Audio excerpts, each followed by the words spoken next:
Hienoa, kun likkasit videon auki ja tervetuloa kanavalle.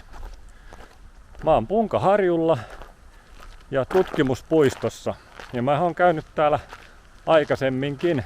Silloin kuvasin tosta puulajikierroksesta videon ja nyt ollaan menossa hakinkierrokselle. Ja ennen kuin me lähdetään kiertoon, niin pitää sanoa sulle semmonen juttu, että tilaa kanava, jos et ole vielä tilannut. Kiitos. Ei mitään, lähdetään kattoo, millainen on tommonen vajaa 10 kilsaa pitkä hakinkierros. Tästä se lähtee. Tossa lukee 7,7 kilsaa ja sinisiä merkkejä olisi tarkoitus seurata. Yritetään pysyä oikealla reitillä tälläkin kertaa. Aika hyvinhän se on tässä viime aikoina onnistunut. Mutta oli kyllä mielenkiintoinen alue toi puulajikierros silloin, kun sen kiersin, että kannattaa oikeasti tulla katsomaan sekin. Ja tääkin menee tässä alkuun tämän tutkimuspuistoalueella, että täällä on näitä kylttejä noihin puulajeille ja muille, mutta se ei ole nyt tämän videoaihe, vaan tämän videoaihe on tosiaan tää hakinkierros. Nyt on syyskuu ja alkaa olla jo syyskuun puoliväli ja vuosihan on 1223, mutta täällä on siitä huolimatta auton mittarin mukaan 22 astetta lämmintä. Pilvistä, vähän tuulee, mutta todella lämmin. Ei voi kyllä valittaa, että tähän aikaan vuodesta on näin hieno keli. Jaha, ja nyt me tullaan näin tuon luonnonsuojelualueen rajalle. Sen tuossa tiesinkin, että täällä samalla alueella on pieni luonnonsuojelualue. Ja nyt tää näin tulee sen rajamaille. Hakinkierros näyttää lähtevän tästä tonne oikealle ja vasemmalle lähtee sitten. Ai niin joo, täällä oli tää Kukonharjun polkukin. Mehän tullaan sinnekin vielä jossakin välissä käymään. Meinasi jo vallan sen olemassaolon unohtaa. Onkohan sitä merkitty tähän karttaan? On joo. Me mennään näin toi pätkä samaa sen kanssa, kun se on tommonen se Kukonharjun polku. Mutta tehdään siitä sitten oma erillinen lyhyt videokooste ja pätkä jossakin vaiheessa. Mä kuitenkin tässä lähistöllä vielä majailen joitakin päiviä. Mut joo, nyt näin mä sukelletaan sitten tässä valkoisten merkkien kohdalla luonnonsuojelualueelle. Näin, nyt ollaan sillä alueella. Polku on melkein kuin valtatie. On kyllä helppo kulkea ja liikkua ja kyllä metsä on vihreä ja vehreä. Ei voi muuta kuin sanoa, että kyllä luonto on, silloin kun se on puhdasta, niin on se kyllä kaunista. Täällähän löytyy toinenkin hakinkierros niminen lenkki samalta alueelta. Se on semmonen kuin Hakin helppo. Se on reilun kilometrin mittainen ja se meitä varmaan tulee joku kohta siitä vastaan täällä jossakin vaiheessa. Mutta se on tehty esteettömäksi. Et sitä pääsee jopa pyörätuoli-ihmiset ainakin avustajan kanssa liikkumaan. Et joitakin mäkiä saattaa olla, missä tarvii apua, mutta muuten pystyy liikkumaan vaikka itekseen. Ja siinä on oma parkkipaikka tehty ihan siihen polun viereen, että siihen on helppo tullakin. Mä siihen parkkipaikkaan ja lenkkiin vahingossa törmäsin silloin, kun puulajikierrosta tein. Mutta sitä lenkkiä mä en meinannut erikseen kuvata, mutta halusin siitä teille tässä mainita, koska mun mielestä on todella hienoa, että liikuntarajoitteisia ihmisiä ajatellaan ja he pääsee myöskin nauttimaan luonnon monimuotoisuudesta ja luonnon kauneudesta ja ulkoilmasta tämmöisiin mestoihin. Taisin laittaa tämmöisen ison peukun sillä videolla, kun sen huomasin, ja laitan sen nytkin. Ja tämä tietysti osoitettuna Savonlinnalle ja Punkaharjulle.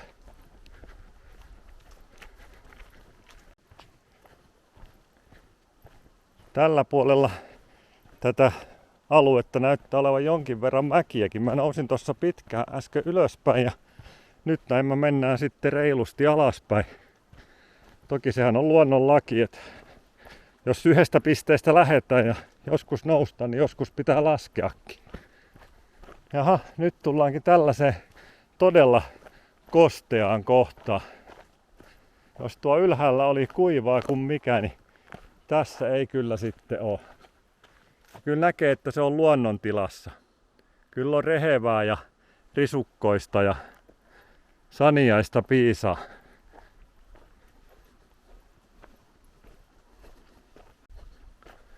Tää polku ei sitten pitkää pätkää mennytkään luonnonsuojelualueella, koska tuossa on taas kyltti ja niitä valkoisia viivoja puissa, niin nyt ollaan taas uudestaan tutkimuspuiston alueella. Tätä mä vähän koitin etsiä silloin, kun viimeksi täällä olin. En huomannut, mutta ei näin ollutkaan ihan sen puulajikierroksen varrella, mutta siinä on, kerrotaan, että Suomen pisin puu. Se on 47,3 metriä pitkä ja yli 140 vuotta vanha. Ja siinä se kohoaa. Latvaa ei tietysti tähän näe, kun se jää oksien taa. Mutta eipä ei ole rungoltaankaan ihan pikkunen tää puu. Viedäänpäs käsi tohon merkiksi, meinasin kompastuakin. On siinä jykevä runkokin, jos siinä on pituuttakin. Mutta nytpähän tuli nähty Suomen pisin puu. En sitä silloin tosissaan viimeksi huomannut. Käännytään vielä ympäri kertaalleen ja kuvataan sitä tästä vähän kauempaa.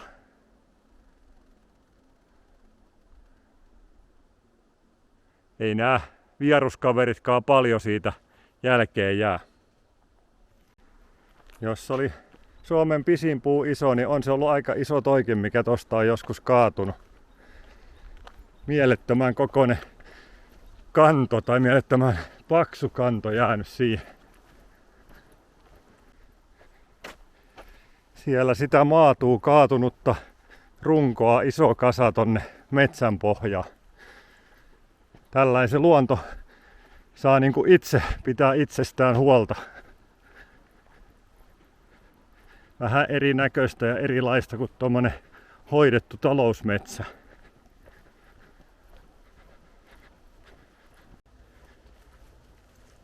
Siinä on hieno nuori koivikko. Toki se on istutettu, ettei se ole luonnonvarainen, mutta hyvän näköinen koivikko joka tapauksessa. Ja meikäläisen reitti jatkuu, ja tietysti myös sinun, niin tähän suuntaan. Tässä on vierellä sitten vanhempaa koivikkoa. Mikäköhän koivulaji tää on, kun tää kasvaa näin?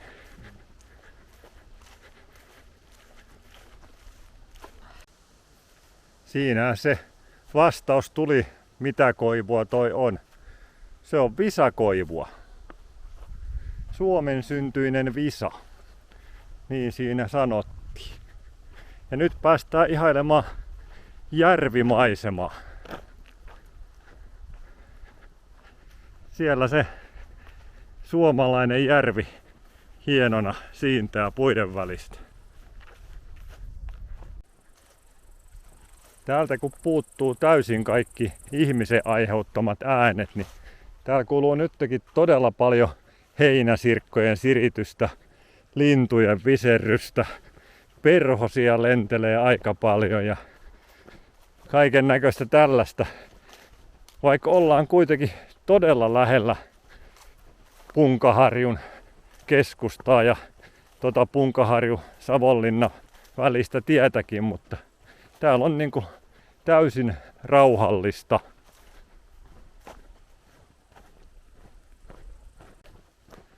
Toimiikohan tää osa polusta myös hiihtoladun pohjana, kun on heinä ajettu tolla tavalla aika leveälti, niin voisi olla, että on ladulle ja latukoneelle tehty tällä konstilla tilaa. Tässä kyllä hyvää hiihtopaanaa olisi ja vähän mäkiäkin, niin ei ole niin yksitoikkoinen hiihdellä. Eikä liian helppo ja kevyt. Siinä on polun merkkipuu meinannut mennä nuri. On jäänyt toista vasten nojaamaan ja toi toinenkin on jo aika lailla kaarella tuolta yläosasta. Mutta eipä oo kaatunut polun päälle, kun siinä se kaveri sitä pitää pystyssä. Täällä ei luulisi olevan käärmeitä, kun tämmösiä valtavan kokoisia muurahaiskekoja on aika paljon. Tässäkin niinku 3 näen nyt tähän yhdelle seisomalle ja toikin on tommonen meikäläistä rinnan korkeuteen asti. Et kyllä siihen muutama muurahainen mahtuu asustaa tohonkin pesäkoloon. Ja kun sanoin, että 3 näkyy, niin heti puskan takaa tuolta tuli näkyviin 4. Se ei ihan samalle seisomalle näkynyt, mutta yhtä iso keko oli sielläkin. Et kyllä ainakin muurahaisia piisaa tällä alueella. Tämmöisen puun taisin näyttää jo puulajikierroksellakin, mutta on se kyllä niin hauskan näköinen, että se kannattaa näyttää tälläkin videolla. Ja on nää pahuksen jykeviä tää puulaji niin runkonsa alaosasta. Et tossakin on halkaisijaa sillä, että meikäläisen kädet yltäisi korkeintaan puoliväliin runkoon, jos yrittäisi halata. Et kyllä siinä ainakin runko on jykevä ja luulisi kestävä tuulta ja tuiverrusta. Ja täällä kyllä tietysti osittain siitä syystä, kun tää on tuon puistoalueella, niin vaihtelee niin kuin tää puusto, että saattaa olla pätkä täysin havupuuta, sitten on lehtipuita, sitten on sekametsää. Ja nytkin on, tässä on selkeästi lehtipuuvyöhyke ja sitten taas tosta alkaa yhtäkkiä kun seinään, niin suoralla linjalla havupuumetsä. Toi toki noin suorat linjat sun muut kielii siihen, että istutettua tavaraa, mutta on kuitenkin hienoa, että on näin valtavasti eri lajikkeita ja lajeja täällä pienellä alueella nähtävissä. Taas poistutaan täältä havupuiden keskeltä ja tulee kun seinään yhtäkkiä vastaan koivikko. Ja katsokaa miten suoralla linjalla vaihtuu tossa. Nyt on sitten hienoa koivikkoa vuorostaan.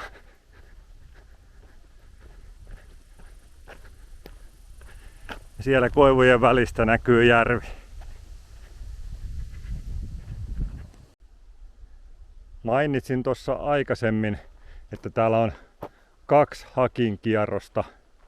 Toi varsinainen hakinkierros, millä me nyt ollaan, ja sitten tää hakin helpompi, mikä on se esteetön reitti. Ja nyt me tultiin näin osuudelle, missä nämä molemmat reitit menee jonkin matkaa samaa pitkin. Eli mehän jatketaan sitten tietysti tästä tonne suuntaan. Ja siellä pitäisi olla tommonen karjakalliokin 0,70 kilsaa.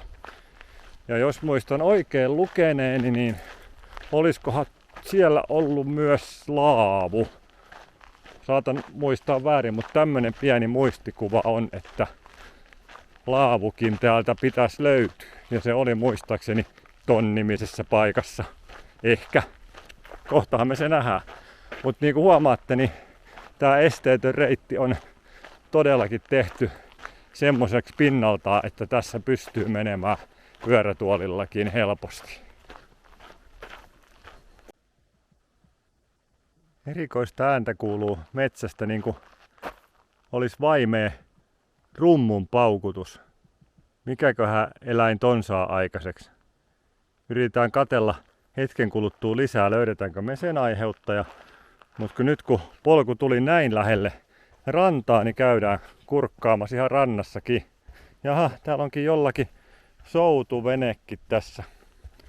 Näemme jopa pienellä moottorilla varustettuna, mutta näyttää toi vene siltä, että ei ole ihan hetkeä ollut käytössä. Aika kaislottunut on, mutta tämähän on iso järvi, että kyllä tähän kaislaakin tietysti mahtuu. Mutta kuunnellaan tota ääntä nyt hetki lisää. En tiedä kuuluuko se kameralle, mutta mä hiljenen hetkeksi ja kuuntelen, että kuuluuko sitä vielä.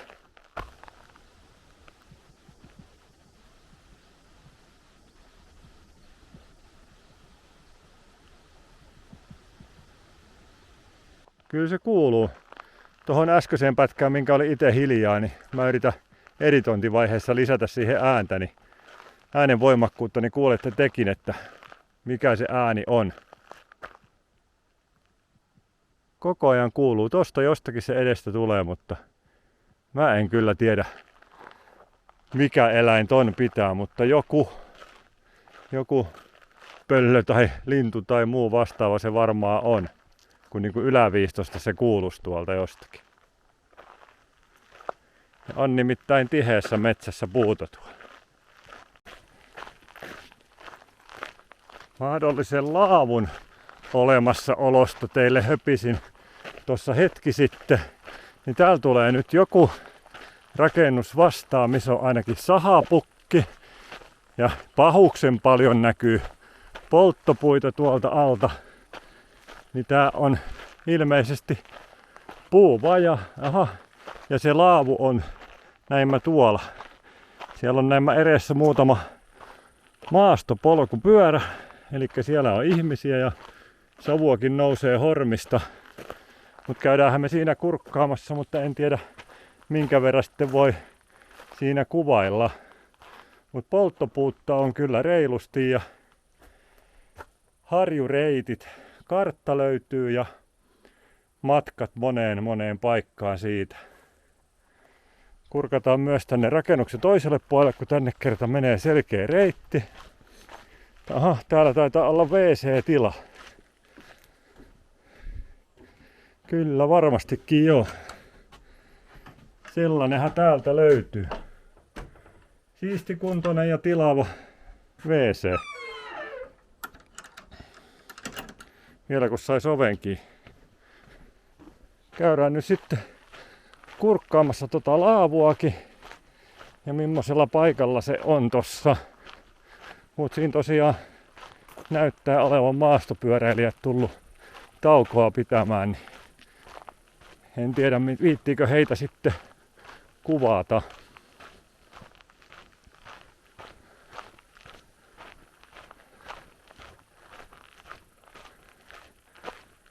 Ihan uuden näköinen.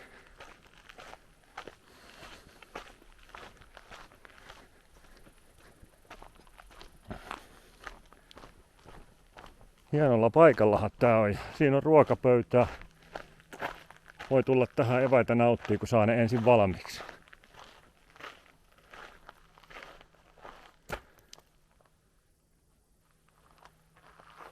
Sitten täältä menee näin rappusetkin ilmeisesti tonne alas. Tai joku kaide täällä ainakin näkyy.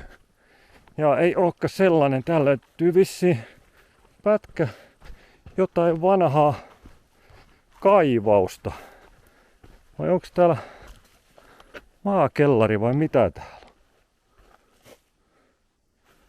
Näinköhän tää liittyy jotenkin salpalinjaan tai näin poispäin. En osaa kyllä nyt sanoa ja ei tässä mitään lue. Tuolta se nousee tollasena ränninä ja päättyy tämmöiseen kaivantoon tähän näin. Aita oli kyllä laitettu vaan sen takia, ettei kukaan putoa sinne.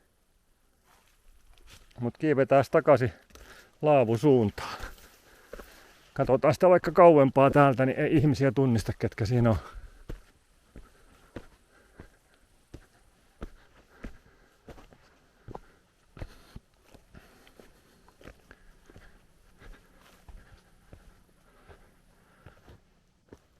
Ei näy ihmisiä, näkyy vaan pyörät, mutta komea on laavu.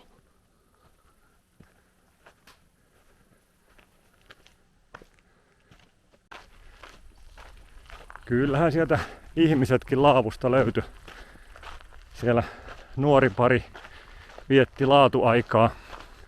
Ja älkää käsittäkö väärin, ei semmoista laatuaikaa, vaan luonnon helmassa kahdestaan vierekkäin istuskellen odottivat, että nuotio on makkaranpaisto valmis. Muutama sananen siinä vaihdettiin ja sitten läksi jatkamaan matkaa. Ja meidän polkuhan jatkuu tänne suuntaan ja tässä on joku risteyspaikka. Okei, se on nimenomaan tänne päin. Tuolta tulee vissiin se haki helpompi tai ei kyllä ilmeisesti sekään, vaan sekin saattaa mennä tänne. Ei kun kyllä se tuli tuolta, kun oranssit lätkät loppuu.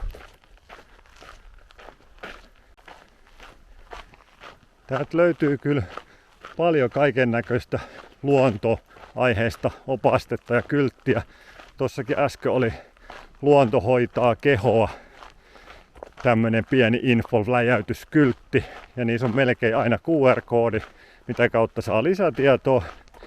Ja kun ne on kaikki siistejä, ne on ehjiä, ne on puhtaita, niihin ei ole kukaan mennyt töhriä spraymaalilla mitään ja niin poispäin. Mikä on hienoa tuolla omilla kotikonnuilla, myöskin Lappeenrannan liikuntatoimija puistopuoli on kaiken maailman opasteita ja sun muita laittanut poluille, kun niitä ovat tehneet, mutta se on yleensä korkeintaan vuosi, kun ne on tähritty, maalattu, hajotettu. Ja se on kyllä aivan järjetöntä toimintaa.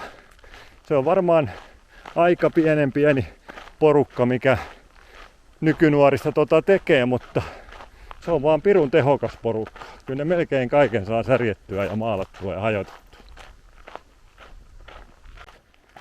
Ja taas tulee vastaan yksi piknikpaikka, jos näin voi sanoa. Tähän on tehty todella jykevä. On nimittäin kiviset jalat ja todella jykevää lankkua, pöytä- ja tuolipinnat. Tähän on tehty tällainen pysähdyspaikka kautta ruokailupaikka ihan tähän järven rantaan. Hienoa, loistavaa, loistavaa. Ja tänne päin mennään. Silloin muutama päivä sitten, kun kävin täällä, niin ei näkynyt, mutta nyt näyttää olevan jonkin verran hirvikärpäsiä. Ei toki riaksaksi asti, mutta kuitenkin. Mutta jos oot kattonut tältä kanavalta videon, mikä kertoo Pöröpeikon polusta, niin siellä niitä piisasi. Ja jos et ole vielä sitä kattonut, niin kato vaikka tämän videon jälkeen.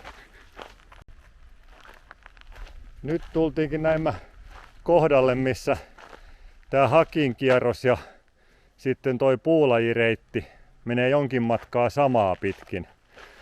Tästä mä silloin kävelin edellisenkin kerralla. Mutta jos oikein muistan, niin tää yhtä matkaa kulkeminen ei ollut kuin joitakin satoja metrejä. Tää ei ole pitkä pätkä ja enpä nyt tätä väliä tässä turhaan tän enempää kuvaile. Samaa risteystä näytin teille puulajikierroksella ja näytän nytkin. Tästä nämä reitit taas erkanee ja katsotaan kellosta. Nämä meni 350 metriä samaa reittiä. Et ei se iso osuus 7,5 kilsasta vai mitä tää nyt olikaan koko mitaltaan. Oot tuo pieni pätkä. Ja kyllä on hienon näköinen kuja tässä edessä, kun molemmilta puolilta tulee oksat ja eri puulajien oksat tähän päälle. Tässä on tommoset hauskat pienet pyöreät kävyt tässä puussa.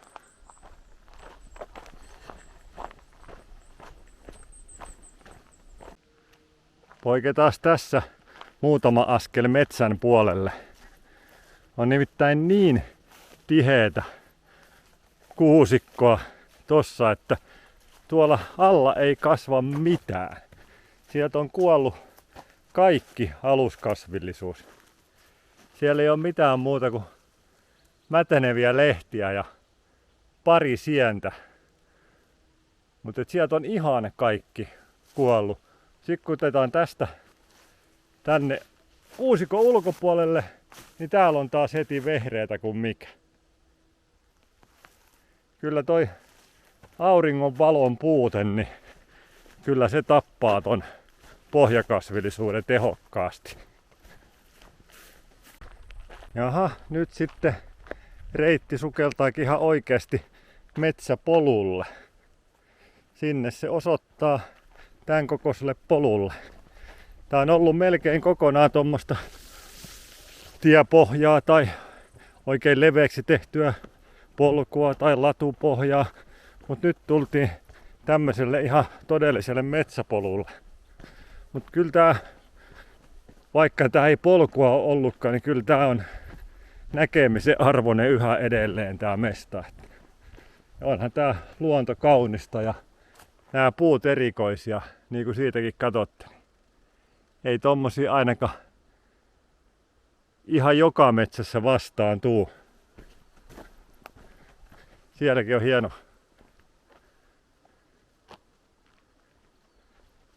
Kyllä näitä kelpaa ihailla ja katella. No ei tultu pitkää pätkää polulla.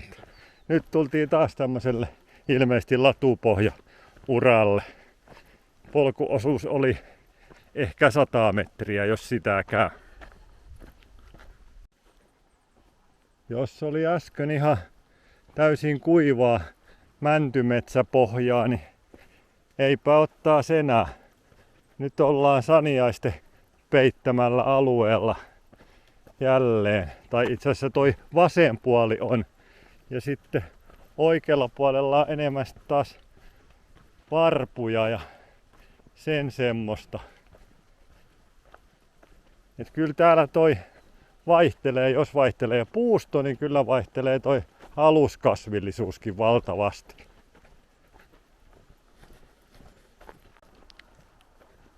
Nyt rupeaa taustalta taas kuuluun tien ääniä. Niin näinköhän mä rupeen pian tulemaan jo takaisin lähtöpaikalle. Tai tuleeko tää sitten päinvastaisesta suunnasta siihen parkkipaikka-alueelle, mistä mä lähdin. Kun ei ainakaan niin kuin toi kellon mukaan, niin vielä pitäisi tulla polun loppuun, mutta enhän mä toki taaskaan muistanut kelloa heti alussa pistää päälle, että eihän mulla tietysti ole tarkkaa tietoa, että minkä verran mulla on matkaa jäljellä. Mut jaha, täältä tulee nyt seuraava opaskyltti ja täällä meillä on myös taulu. Okei, tuolla ollaan ja tuolta lähettiin, niin ei tässä nyt ihan vielä olla. Et tien äänet vaan kuuluu tuolta nyt sitten sen verran hyvin näin mä tähän kohtaan. Ei mitään, matkahan jatkuu sitten tänne päin ja nyt on taas hyvin erinäköistä tää puusto ja muu. Ja nyt on ihan polullakin, ei ole mikään latupohja tai metsätiepohja, vaan ihan polku. Tuon taas, kattokaa nyt, aluskasvillisuus tolla puolella tollasta ja tolla puolella tollasta. Ihan kuin kaksi eri maailmaa polun eri puolin. Ja sit mä tietysti luulin, että mun polku jatkuu tonne suoraan, kun pitkältä jo näkee, että sinne menee polku, mutta tää koukkaakin tässä tänne oikealle. Ja tännehän me silloin sitten myös lähdetään.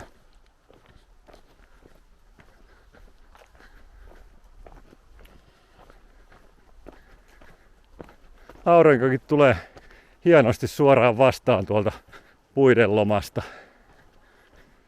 Ja siinä on kans vähän jyhkeämpi kanto.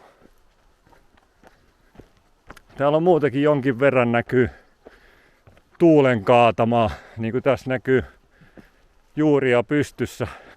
Siinä on yhdet ja tossa on yhdet ja tuolla ei ole otettu runkoakaan pois, siellä on yhdet juuret pystyssä. Niin täällä on jonkin verran tuuli jossakin vaiheessa pistänyt puuta nuri. Tuolla rannan läheisyydessä oli myös yksi kohta, missä oli pienellä alueella varmaan 10 juuret tollain töröllä. Hienot neulaset on näissä puissa. Pistetään vähän tonne vihreätä vasten, niin näkyy ehkä paremmin. Se lähtee niin kuin yhdestä pisteestä niin kuin perinteinenkin neulanen, mutta nämä on todella pitkiä ja tässä on 5 piikkiä samassa. Tiputetaan takas polulle. Luulin jo, että nyt tultiin sille tielle, mikä menee siihen parkkipaikalle, mutta ei tultukaan. Täältähän polku vielä jatkuu oikealle tämmöstä pienempää tien pohjaa pitkin.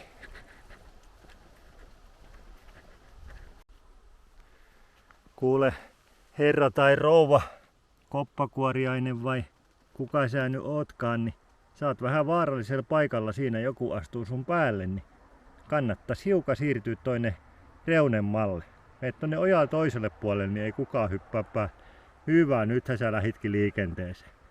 No niin, sä oot uskelias ja uskot mitä sulle sanotaan. Viksu tyyppi. Vai yrittikö syödä kenties mun sormesta palasen, mutta liikkeelle lähti. Jaha, siinä lukee, että Hakin kierros ja tutkimuspuisto 1 kilometri. Niin sen verran mulla siis on jäljellä. Toki se parkkipaikka, missä mulla on auto, niin on ennen sitä tutkimuspuistoa, mutta suunnilleen tuon matkaa on meillä vielä polkua nautittavana. Ja tulepas tossa edessä muuten vastaan nyt hyvän punaisia lehtiä puussa. Ruska tekee tuloaan. On nimittäin todella punainen toi puun latva tuolta.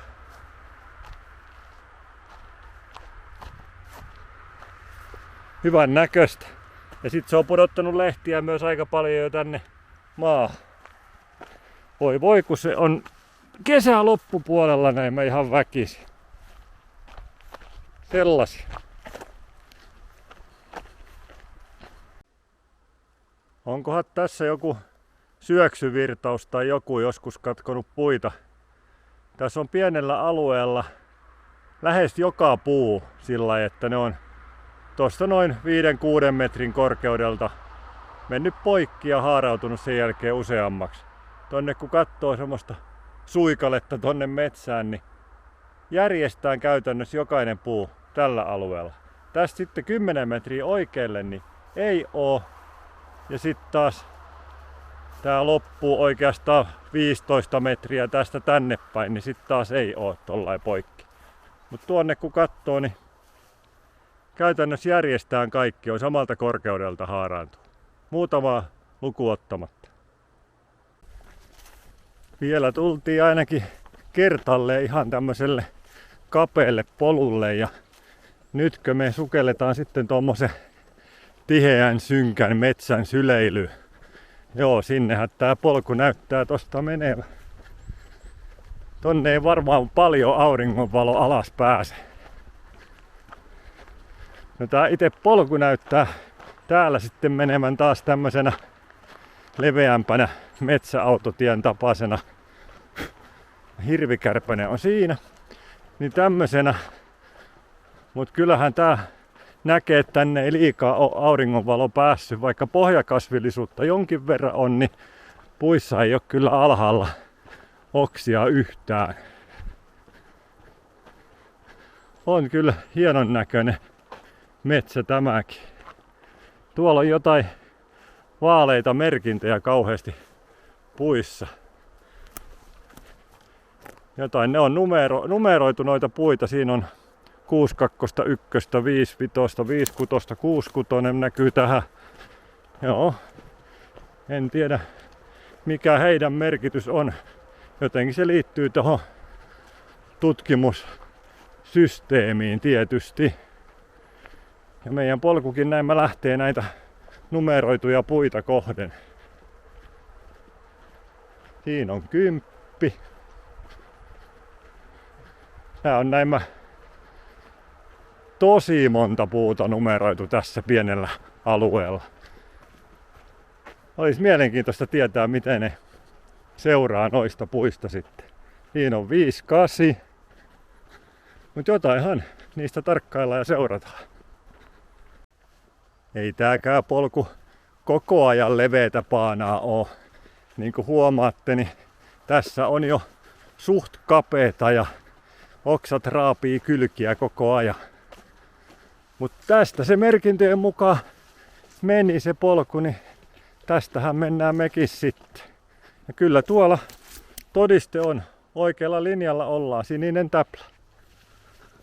Mutta tää on kieltämättä jo vähän ummessa. Nyt silmiini osuu tuolta parkkipaikan rakennukset, joten on hyvä aika pitää perinteiset loppuhöpinät. Hienoa, jos jaksoit katsoa videon tänne asti ja vielä hienompaa, jos oot tykännyt siitä ja jaksat katsoa kanavan muitakin videoita. Ja taas kerran, jos et ole tilannut kanavaa, niin pistä tilaukseen. Mutta ei tällä kertaa sen enempää täältä Punkaharjulta ja me nähdään seuraavan videon parissa. Se on moro!